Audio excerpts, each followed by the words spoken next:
Stanford University.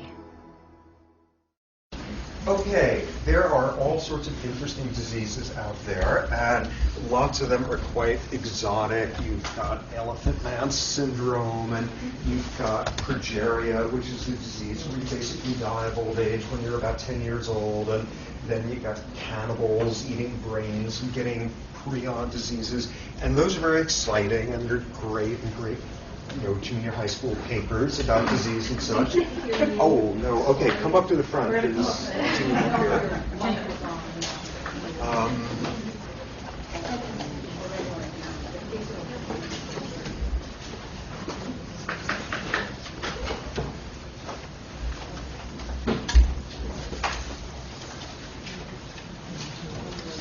See, a couple more seats here. There's a fan back there that's okay. So there are all sorts of these great made-for-TV movie diseases out there. But when you want to come to, say, basic meat and potatoes of human medical misery, there is nothing out there like depression. Depression is absolutely crippling. Depression is incredibly pervasive and thus important to talk about. I'll make the argument here today, a number of things, but one critical thing being that basically depression is like the worst disease you can get.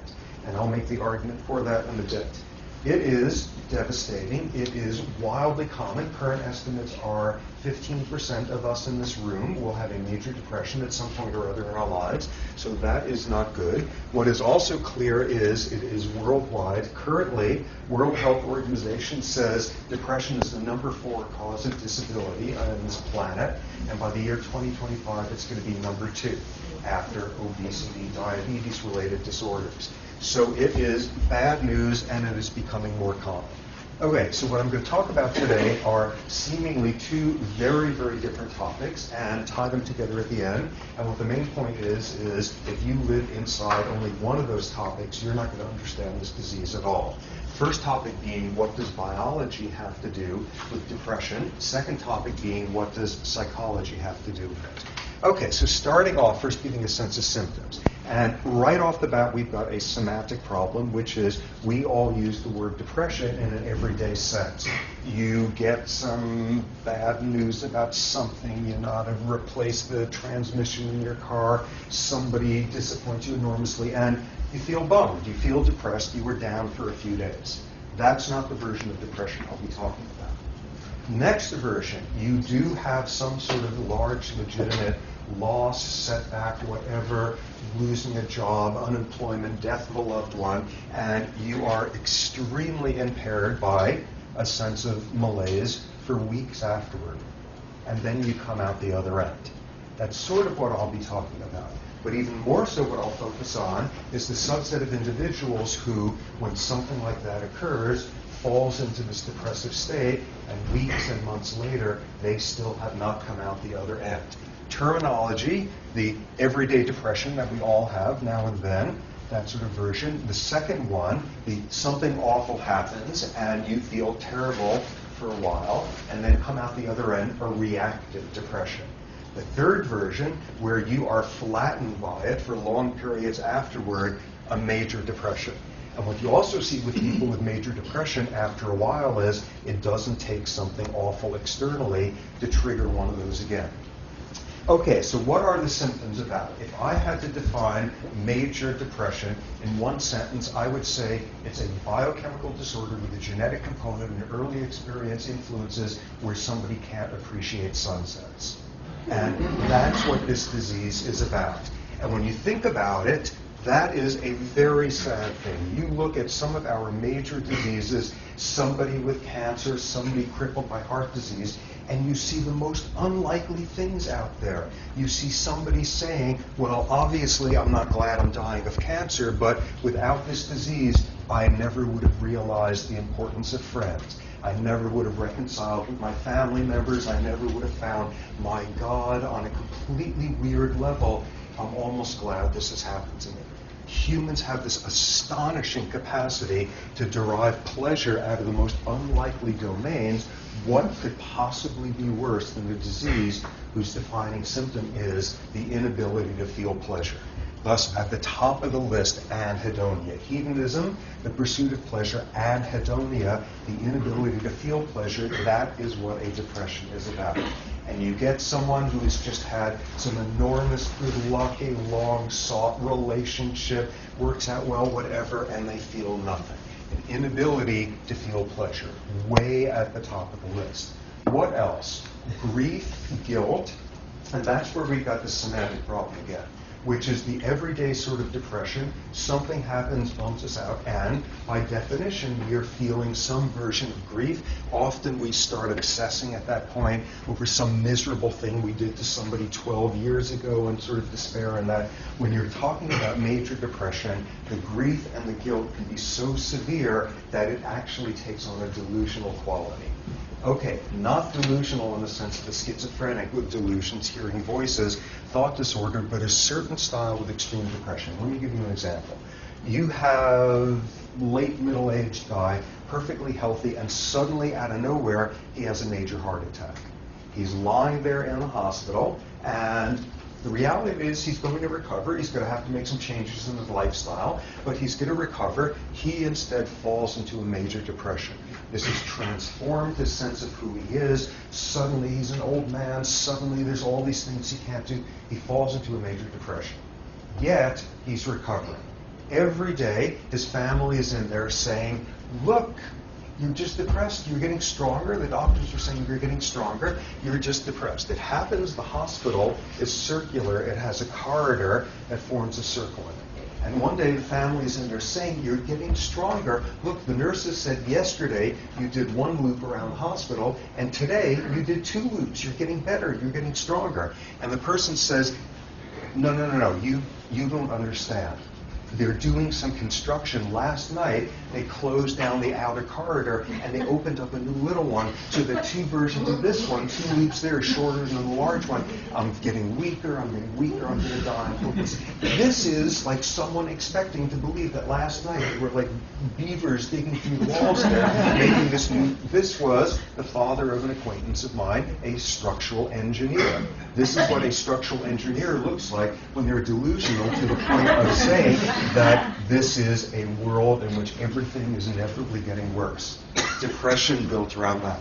Next, of course, one of the most dramatic and one of the most awful symptoms of depression, self-injury. Depressives mutilating themselves at a high rate, and of course, most notoriously, suicide, risks of suicide, and that is absolutely tragic. In teenagers, early adults, that, along with accidents, is the leading cause of death. Major bad news. Another set of symptoms that wind up being important, something called psychomotor retardation. Everything is exhausting. It's exhausting to do stuff. It's exhausting to think stuff. You were there and you can't do the laundry because where's the basket? And you got to find change for the machine, and you got to go get detergent, and just, it's too much. Everything is too much, and you fall into this paralyzed state. Something very interesting in that regard. You get someone who is severely depressed, like to the point of hospitalization, and when they are absolutely crippled with psychomotor retardation, that's not when you worry about suicide. This is someone who's having enough trouble getting out of bed and getting dressed each day. They're not going to figure out how to shred the hospital mattress and make a noose out of it. Where you've got your problems is when somebody begins to get better from a severe depression, when they're starting to come out. That's where the psychomotor retardation relieves enough that suddenly they've got the energy to do something catastrophic. That's when people are on suicide watches, when you have clinicians who are oriented well. Next, something really interesting. And in lots of ways, the single point I want to hammer in here over and over and over is something that people with depression constantly battle with. Back to semantics. We all get depressed. Bad stuff happens to us. We all get depressed. We feel lousy. We feel withdrawn. We feel sort of a sense of grief, and we're not taking much pleasure, and we withdraw. And then we get better. We cope. We heal. We deal with things in life. What's the deal with you that you can't do that? And there's this lurking sense, given that all of us have periods of being depressed and come out the other end, when you look at people who instead go down and stay down there to this crippling extent, there's always this little voice between the lines there of, come on, pull yourself together. We all deal with this sort of thing. I will make the argument throughout here that depression is as real of a biological disorder as is juvenile diabetes. And you don't sit down a diabetic and say, oh, come on, what's with this insulin stuff? Stop bathing yourself and pull it together. You will see this is just as much of a biological disorder. Part of what makes that clear are a bunch of symptoms called vegetative symptoms.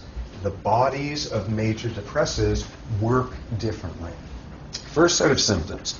No surprise, lots of people have trouble sleeping when they're having everyday off-the-rack depression. There's a certain pattern with people with major depression. What would you think? You're depressed, you have trouble falling asleep, toss and turn. That's not what you see with a major depressive. Instead, you wake up early. You wake up 4 in the morning, 5 in the morning, you're exhausted, but you're not going to sleep. Early morning awakening. You wind up in an emergency room somewhere, deeply depressed, and the clinician there better ask you at some point, how's your sleep been? Do you tend to wake up early in the day? Early morning awakening, classic sign. Additional thing, while sleeping, sleep is not this monolithic process. There's all these different stages of sleep, slow wave sleep, deep sleep, REM sleep, all of that. There's a structure and architecture to how we sleep, sort of 90-minute cycles as you go through the different phases. You look at the brain of somebody with depression while they're sleeping, and these different phases are completely disordered. The whole structure of sleep goes down the tubes. Look at somebody when they're sound asleep and their brain sleeps differently. This is not, oh, come on, stop babying yourself. This screams biology. More versions of it. Most of us, what we do when we're feeling kind of down is we eat more, out of this general belief that when you feel unloved, carbohydrates make you feel better. And bizarrely, there's actually a brain chemistry of it, of carbohydrates decrease stress hormone release. So for most of us, you're feeling bummed out about things, you eat more. That's not what you see in major depression, decreased appetite. Another thing you see is activation of the stress response. A class of stress hormones are highly elevated in people with major depression. You also have overactivation of something that's called the sympathetic nervous system, adrenaline. Overactivity of these components of the stress response, and that's really important. Because you look at someone with a major depression who's just mired in this psychomotor retardation stuff, and there's this temptation to start thinking about them as some sort of like sea sponge, some invertebrate thing where you're just so wiped out, you can't even get out of bed. It is just debilitating in that sense. That's not what's going on during depression. What you have instead is somebody whose body is blasting through their overactivated stress response, this enormous battle, all of it going on internally. And the fact that you see changes like these tell you this is not, oh, just so wiped out you can't even activate. This is someone whose body is having a massive stress response 24/7. There's a huge battle going on, and it's all internally, increased metabolic rate, increased muscle tone, all of this, again, screaming biology. The final thing that says tons of biology is lots of people with major depression have rhythmic patterns to the depression. You will get somebody where they will fall into a depression, where it will have 2 months of extreme severe symptoms, debilitating, come out the other end, and a year and a half later, the exact same pattern, a year and a half later, exact same thing. You have some people who only get their depressions during the winter. Something known as seasonal affective disorders, SADS, and this is someone where something horrible happens to them in June, and they feel sort of sad for a couple of weeks, and they come out the other end, and nothing happens in January, and they fall into a depression, and they're hospitalized for a month and a half, just like every January for the last 10 years. And you see that, and that is all about biological clocks that are out of whack there. It's biology. This is not, oh, come on, pull it together. Okay, so hopefully what that begins to introduce is the notion, amid all these debilitating symptoms, these are ones that are about biology. These are bodies working differently. So starting to focus in more on the biology of it. What's going on in the brain in major depression? What I'll start off with is the chemistry of it. Okay, what we got here, do not panic if you are not sort of familiar with this and have not wanted to think about science since high school sort of thing. You got two brain cells, you got two neurons. The way they talk to each other, they don't actually touch each other. In order for one neuron to send a message to another one, it needs to release a chemical messenger that goes floating over here and does something or other to this neuron. Chemical messenger called a neurotransmitter. And here we have a case of this, and by law, all neurons go from left to right. So this is a cell that continues down this way. It's all excited. It's trying to pass on some news to this neuron.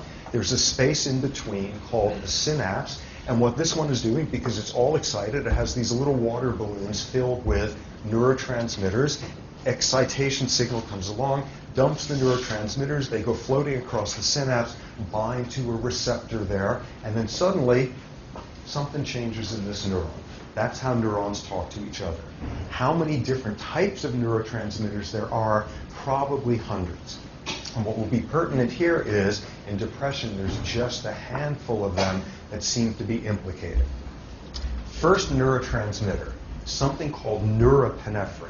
Norepinephrine first got implicated in depression in the early 50s, in the early 60s rather. What was the evidence? Around that time, the first generation of antidepressant drugs had been developed, something called MAO inhibitors. What do they do? Okay, so you got your neurotransmitters released, this neuron's excited. What do you have to do? It comes out, it does its thing with the receptors, and then you have to clean up after yourself. You've dumped all this stuff in the synapse. What do you do then? You got two options. You can take the neurotransmitter and you can be green in your orientation. You can recycle it. You could take it back up in here and stick it back into one of these. You can do this recycling business. Or you could be terrible and carbon footprint. You can throw out your neurotransmitter. There's enzymes sitting around here that break it up and flush it down the toilet. What's the toilet? Out into your cerebral spinal fluid, your bloodstream, your urine, whatever. So either recycling or degrade this stuff. So what do these MAO inhibitors do? They inhibit the activity of this enzyme that breaks down norepinephrine. Okay, so what's the logic there? So you inhibit the activity of this enzyme. You don't break down norepinephrine, so it's just floating around there, and for lack of anything else to do, it hits the receptor a second time, and a third time, and a gazillionth time. And suddenly, somebody's depression goes away. What's your theory have to be at that point? Ooh, I bet there wasn't enough norepinephrine coming out. You find a means to increase the signaling, somebody gets better, and you now hypothesize there's a problem with too little norepinephrine. By the late 60s, another class of antidepressants came in called tricyclic antidepressants. What do? Essentially the same exact thing. What they do is they gum up this pump that recycles the stuff. Norepinephrine doesn't get removed from the synapse, has nothing else to do, hits the receptor second, third, 10th time, person feels better. Ooh, I think the problem in my theory is too little norepinephrine coming out. Thus, the norepinephrine hypothesis. More evidence for it, there are classes of drugs that will decrease your norepinephrine release. Why would you want to do that? In some parts of the body, an excess of norepinephrine has something to do with high blood pressure. So you take a class of drugs, something called reserpine, and what it does is it disintegrates these things. And thus, you don't dump as much norepinephrine. Major side effect in lowering somebody's blood pressure that way is they fall into a depression. So you take a depressed person, you find a way of boosting up their norepinephrine signaling, they feel better. You take a normal person, you drive down their norepinephrine signaling, they get depressed. There's got to be a problem here of too little norepinephrine. So that's incredibly convincing. So at this point, what you got to say is, okay, great, that's convincing, that's irrefutable. What does norepinephrine do? And people figured it out in the 50s, and it's got something to do with this. Take a rat and take a certain part of the brain, you put an electrode down in there where you can stimulate the neurons, you can force them to talk to each other when otherwise they have nothing to say, stimulate this pathway, and what you do is you make a rat unbelievably happy. Okay, so of course the question is, how do you tell when a rat's unbelievably happy? And what you do is you make it work in order to get stimulated there. It presses a lever, and it presses a lever 25 times, and it gets a little buzz there, and it does another time, and rats will work themselves to death to get stimulated in this area. It is better than food. It is better than sex. If they're addicted to a drug and going through withdrawal, it is better than the drug. And what you see is this mediates pure pleasure, and this was called the pleasure pathway in the 1950s. So, of course, you look at it, and then what you have to then say is, ooh, do we have the same pathway? Can I get a new one? Can I get a second one? Shortly after that, people went looking and saw the exact same thing in humans. And this would be during neurosurgery, sort of classical neurosurgical techniques. You don't anesthetize the person.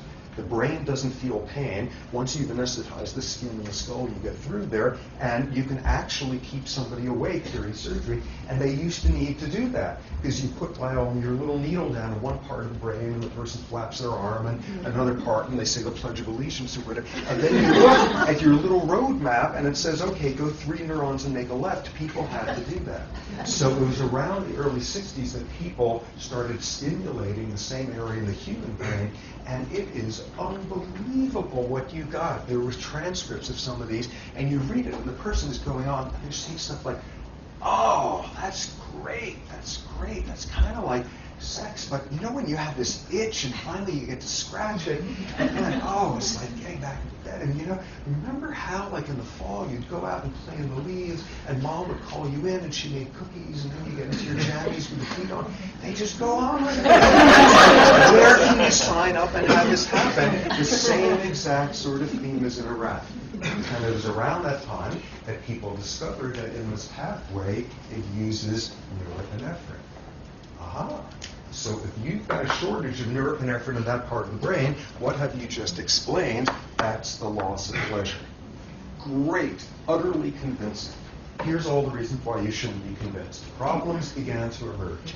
First problem was there's something weird with the time course. You throw in any of the drugs I just talked about, and norepinephrine signaling is changing within like an hour. You put a depressed person on those drugs, and they don't get better for a couple of weeks. Something isn't working there. So that was mysterious. Next problem was, it turned out norepinephrine is useful in this pathway. Another neurotransmitter turned out to be even more important, neurotransmitter called dopamine. Dopamine, cocaine works on dopamine systems. So suddenly norepinephrine is just a minor player in this pleasure pathway stuff. But the biggest problem came in the late 80s with the introduction of Prozac. Prozac, which is an SSRI, a selective serotonin reuptake inhibitor. What that does is work on a completely different neurotransmitter system, this neurotransmitter called serotonin. What that drug does is it does the same deal. It stops the reuptake, increased serotonin signaling, and then what's your hypothesis? Ooh, you give somebody a Prozac SSRI, they feel better. I bet you there was too little serotonin. So it was during this period where there was just endless tragic, drive-by shootings of norepinephrine people by the serotonin crowd and the other way around. Huge, huge controversy. And of course, like the middle-of-the-road liberals, and why can't we all get along, would start sort of suggesting that, oh, maybe it's got something to do with norepinephrine and serotonin and dopamine and everybody hold hands and that's absolutely what's going on. The best evidence at this point, to be insanely simplistic, is that dopamine has something to do with the anhedonia, an absence of dopamine. The absence of norepinephrine has something to do with the psychomotor retardation. The absence of serotonin is this obsessive sense of grief. And interestingly, supporting that notion is you can have an obsessive sense of something else. You can have an obsessive need to keep your utensils perfectly symmetrical and obsessively wash your hands 8 hours a day. Obsessive compulsive disorder, that's helped by SSRIs like Prozac as well. Whatever it is you are just perseverating over like mad, increasing serotonin signaling can help. So you've got at least 3 different neurotransmitters relevant to the pleasure, the psychomotor retardation, all of this, all sorts of other leads floating around in the field. There's a neurotransmitter called substance P. And what substance P is about is pain. like poke your finger and your spinal cord, there's neurons there are releasing substance, be talking to each other. It's about pain. It's about chronic pain syndromes. It's about whole body burns. Everybody knew this. And then it was discovered that if you get a drug that decreases substance P signaling, sometimes depressives get better. What does that suggest? It is not just a metaphor of depression as psychic pain. Your body is using the same brain chemistry to feel this sort of psychic pain of depression as just telling you, ooh, I just stubbed my toe. Interesting similarities there. Okay, so we got something about the neurochemistry. How about the neuroanatomy, the structure of the brain? And what you've got here is, this is the human brain. This is exactly what it looks like. It comes in 3 colors. And this was this formulation that came out during the 40s called the triune brain concept, which winds up being really, really explanatory. Down here at the bottom, you got the really boring nuts and bolts part of the brain. And this was termed, this is the reptilian part of the brain. Take a lizard, and it's basically the exact same stuff down there. What does this part of the brain do? Like regulatory, boring things. It measures your blood glucose levels, or if your blood pressure is dropped, it sends out a signal to tighten up your blood vessels. Just total boring plumbing type issues. Sitting on top of it is a much more interesting brain region called the limbic system. Limbic system is about emotion. You don't see a big limbic system until you get to mammals. Lizards are not famous for their emotional lives. Limbic system is much more about emotive stuff, fear and lust and anger and rage and poignance and God knows what. What you've got there are all sorts of ways where the limbic system talks to this part of the brain. And what it does is, rather than you being hemorrhaged, ooh, part this brain matter, your body getting cold, whatever, you're some, elk, and there's some scary other elk there that's got you all upset, and you start secreting stress hormones. That's your limbic system saying, ooh, I don't like the smell of that guy talking down there. All sorts of means by which your emotional part of the brain can talk to stuff down here. Then you got the really interesting area. Up on top, the cortex. Cortex, all sorts of creatures out there have cortexes. We got more than anybody. It is this hugely expanded area. In primates, we proportionally have the biggest one out there. What does cortex do? It makes you do your taxes, and it does like processing visual information and tells you, aha, that's, punk rock, and that's not Beethoven, and all sorts of sensory stuff, associative cortex things. But then there's an interesting part of the cortex that's very relevant to all of this. Okay, suppose you finish the lecture, you go outside, unexpectedly you are gored by an elephant. What are you going to do? You are going to activate your stress response. You may feel a sense of grief at that point.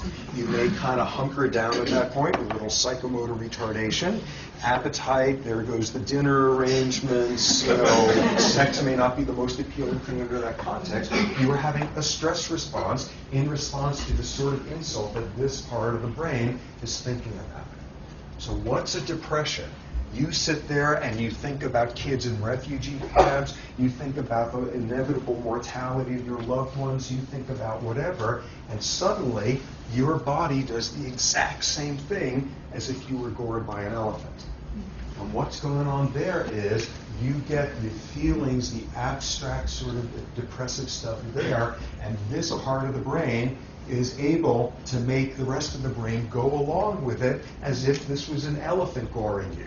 On a certain totally simplistic level, what depression is about is the cortex whispering in the ear of the rest of the brain, saying this is as real as you were just physically assaulted by some sort of predator, whatever, and you turn on the exact same thing.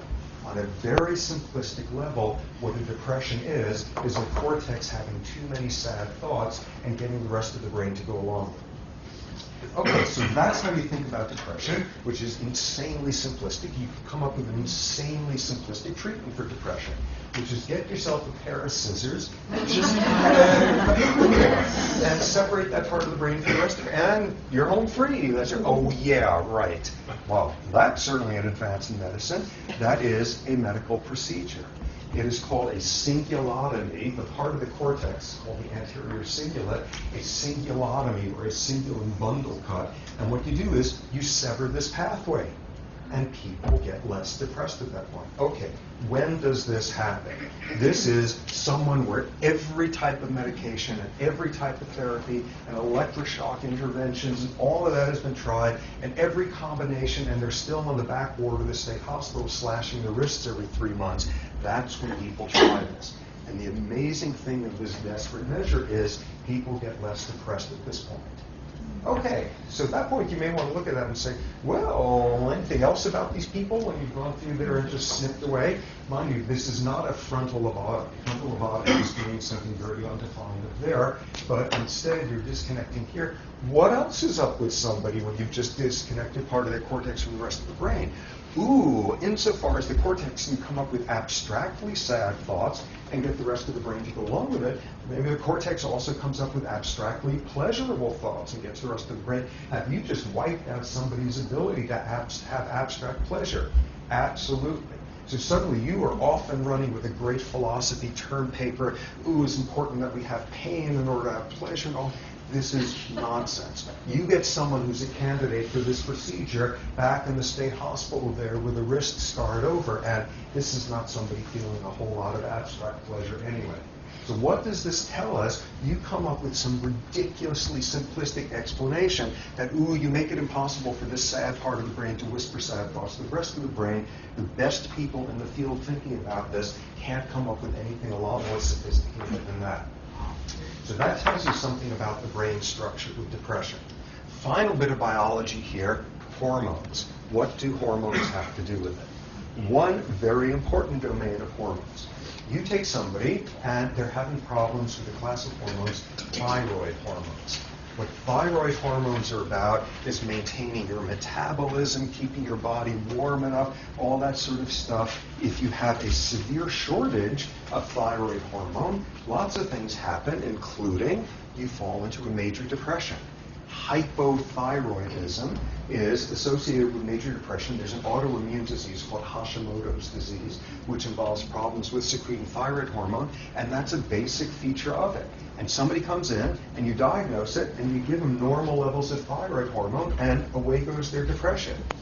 Lots of lessons with that. First one is, best estimates are about 20% of major depressions are undiagnosed hypothyroid syndromes instead. The next one it demonstrates is you better, when somebody is thinking about your psychiatric state, you better have somebody there who's thinking about your nutrition, your hormone levels, your nothing about what's going on here is independent of the rest of the body. So a big role for thyroid hormones. Next domain of hormones being relevant. You take women. You take women, and they have a higher incidence of major depression than men do, approximately twice the rate. In addition, women have their highest vulnerability to depression at certain points in their reproductive life histories. After you've given birth, a post-parturition depression, around the time of your period, around the time of menopause, all of these scream biology.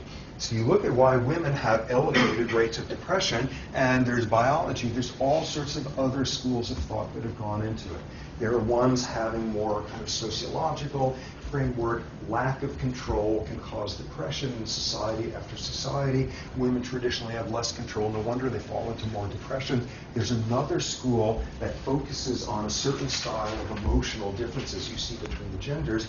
On the average, women tend to ruminate more on emotionally upsetting things, to focus in on them more. And this sounds totally stereotypical, and when you do the studies, there's overlaps between individuals, but nonetheless, on the average, what you see is these sorts of studies where you get someone after they've just had a fight with a close friend, and what do women do when they give a choice of a whole bunch of activities? They choose to fill out questionnaires about how they met their friend, and what the nature of the relationship is, does the friend have a good marriage, and all of that. You do it to guys, and they fill out questionnaires about, like, trivia questions about the Civil War.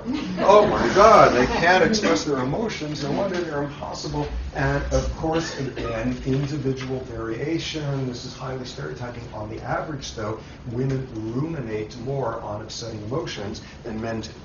So that is solid science. What is completely unsolid science is the speculation at that point that if you ruminate on bad feelings, you're more prone to a depression. So that's a whole emotional regulation argument.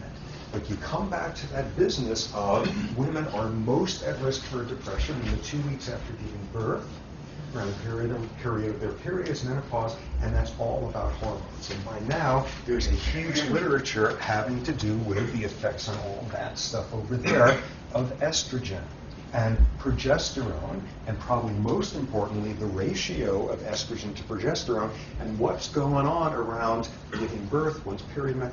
Levels of this stuff is just shooting around all over the place, and the sense is something goes out of whack with the ratios there, and everything about estrogen, progesterone, and the ratio can change the number of receptors for these neurotransmitters, the extent to which you do this reuptake upon whatever depression is going to turn out to be on this nuts and bolts level.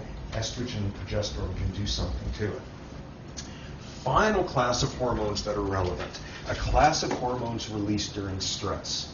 Okay, what's the most famous stress hormone on earth? Adrenaline.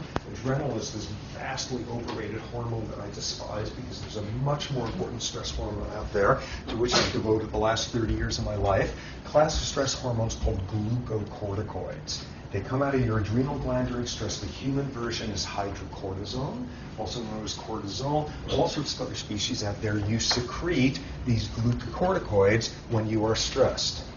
You look at people with major depression, and about half of them have elevated levels of glucocorticoids through the roof. There is something out of whack with the regulation of this stress hormone during depression. What's that about? That's back to people with depression are not invertebrates sitting there in their beds. These are bodies undergoing massive stress responses. There's a huge emotional battle going on, all of it inside their heads. So elevated stress hormone levels. What's very clear is you get exposed to a lot of glucocorticoids, and you're more at risk now for depression. You can see this epidemiologically. You get people, and statistically, before their first major depressive episode, something awful, stressful occurs. And that's where this happens, and this is the subset of people who stay down there far longer. Have one of those first depressive episodes due to some stressful event, you come out the other side eventually, you are no more at risk for depression than anybody else. Along comes a second major stressor, and you fall into a depression, come out the other end, no more at risk for than anyone else for depression. Somewhere around the fourth or fifth stress-induced depression, something happens and things start cycling on their own there, and you no longer need a major stressor to cause you to get depressed like that. That's when the clocks are off and running. That's the transition. Okay, so major stress can predispose you towards depression.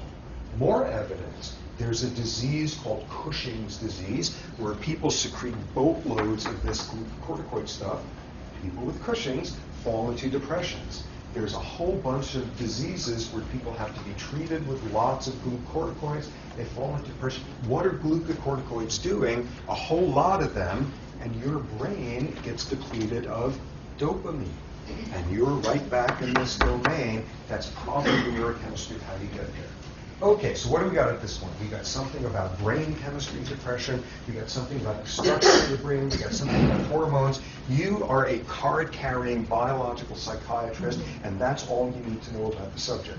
And if that's all you know about the subject, you are going to be pitifully bad at making anybody get better. Because all of this knowledge winds up being effective for treating maybe 30-40% of depressives. The vast majority of people, the antidepressant drugs don't do a whole lot there. All you got there is modern cutting-edge biology stuff, and that's not enough. So what I'll transition to here is now talking about the psychology of depression, because you better have that piece in the story, or else you're absolutely useless.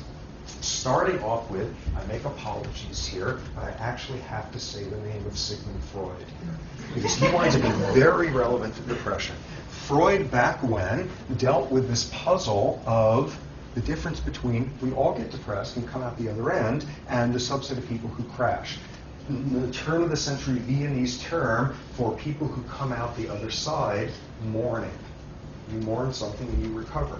turn of the century Viennese term for major depression, melancholia. And Freud, in this famous essay, said, why is it that a subset of us fall into it?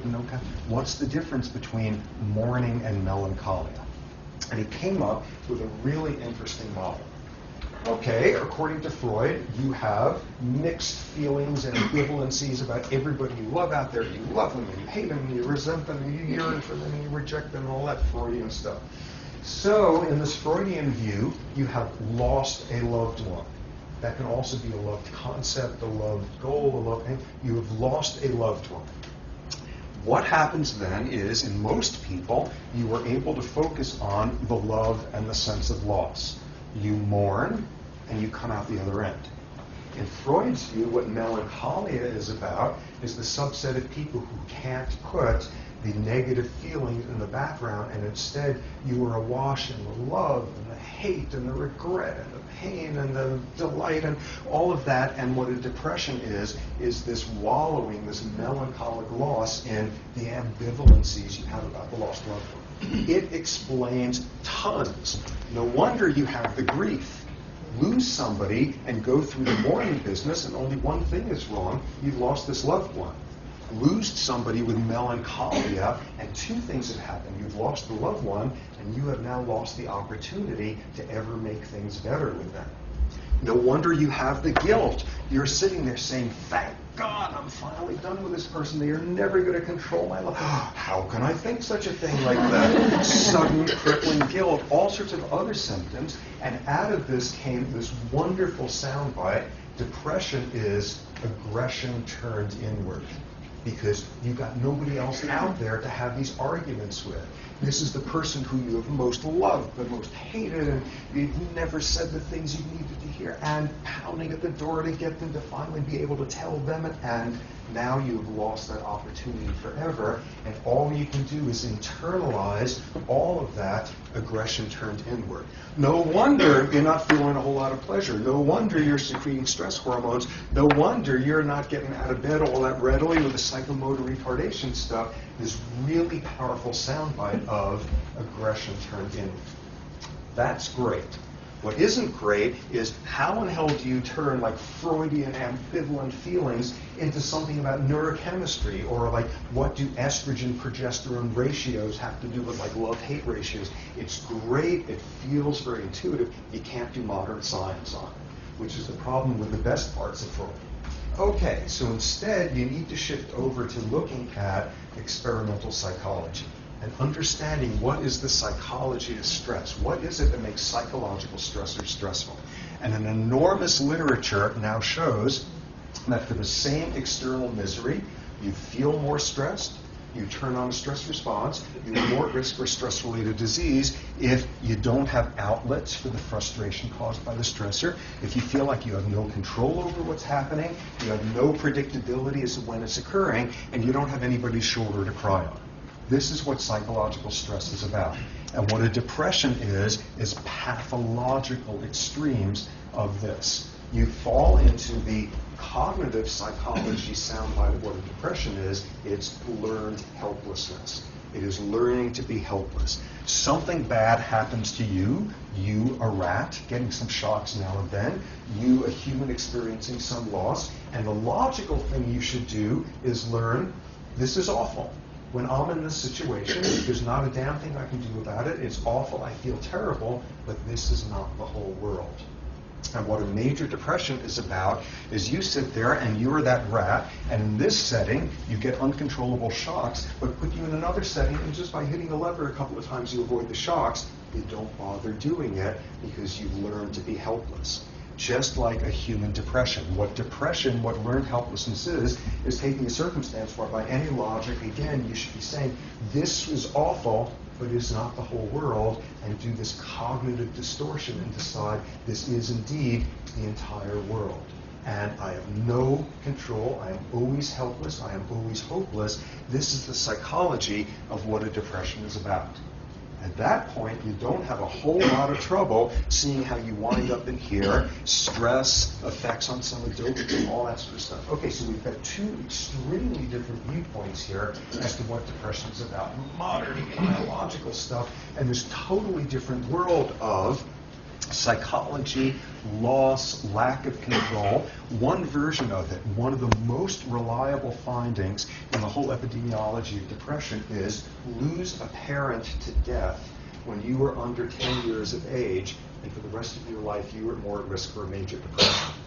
This makes perfect sense. What is a lot of what's going on during your first 10 years of life? You were learning about cause and effect. You were learning about, you're learning, is this a world out there where I have any sort of efficacy, where I have any sort of control? And you have just learned in the most big time awful way, there are things you can't control and sometimes they are awful. And what have you just learned? There's all sorts of reasons where one can be helpless. And you're that much closer to this edge of this learned helplessness cliff for the rest of your life. Extremely powerful model here of that. So you got all the biology stuff. You've got this weird Freudian aggression turned inward, which just feels right, but you can't do modern science on it. You got this whole world. How do you begin to put this world and that world together? And the critical link turns out to be stress. Stress is the intersection of the two in a very interesting domain. Okay, depression is a genetic disorder.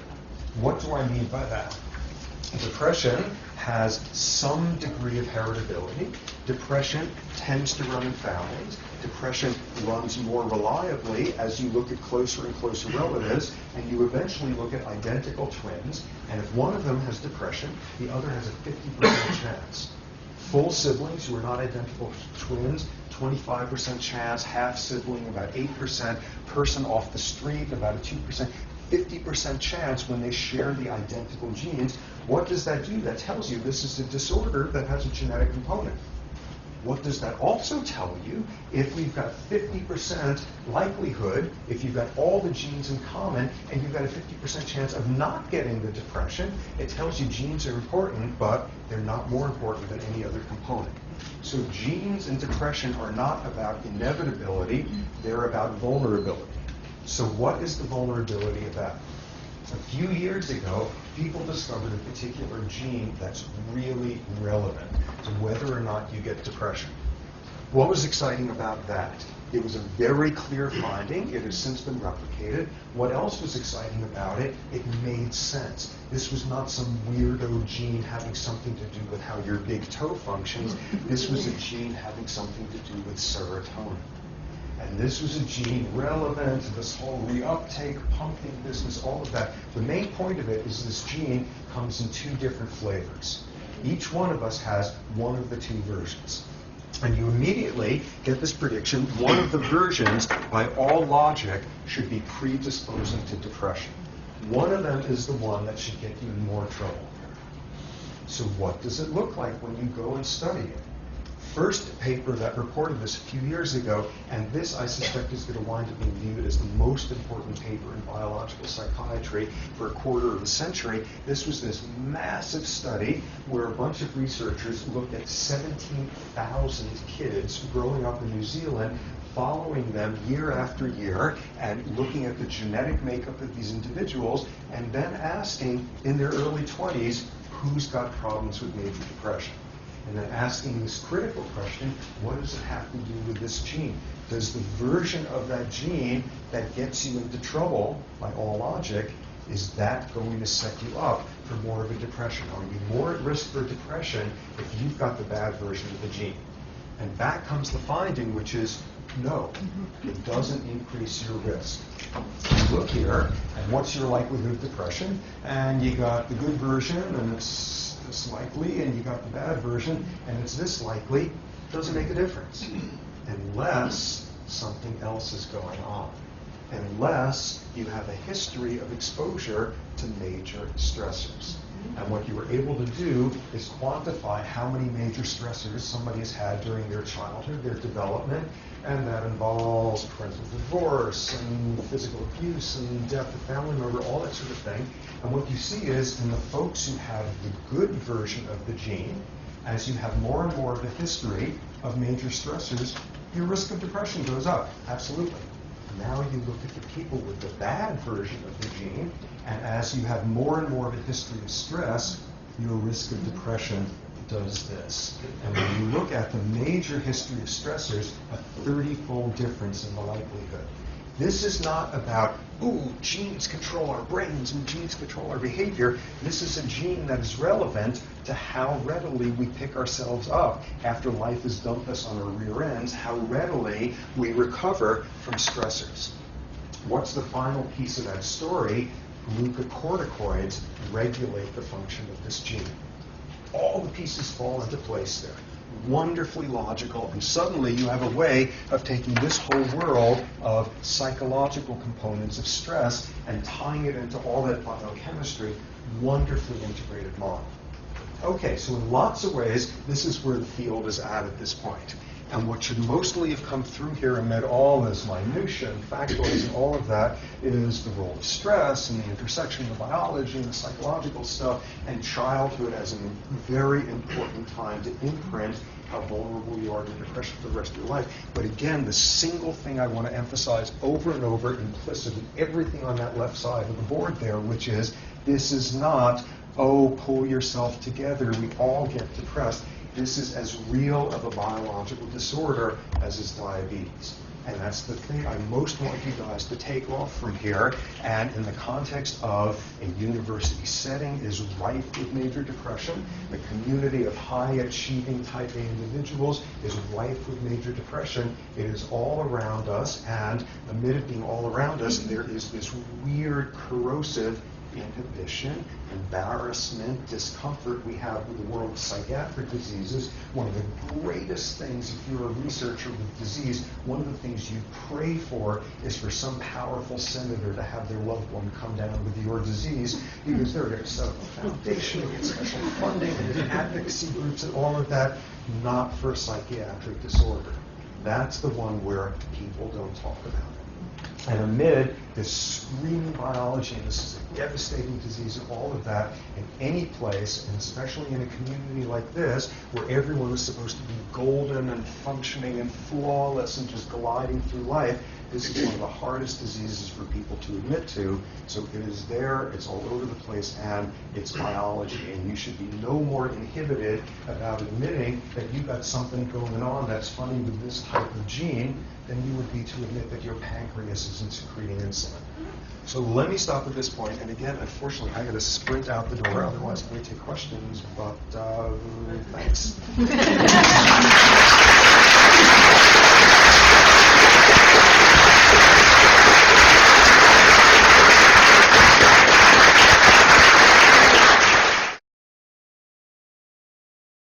For more, please visit us at stanford.edu.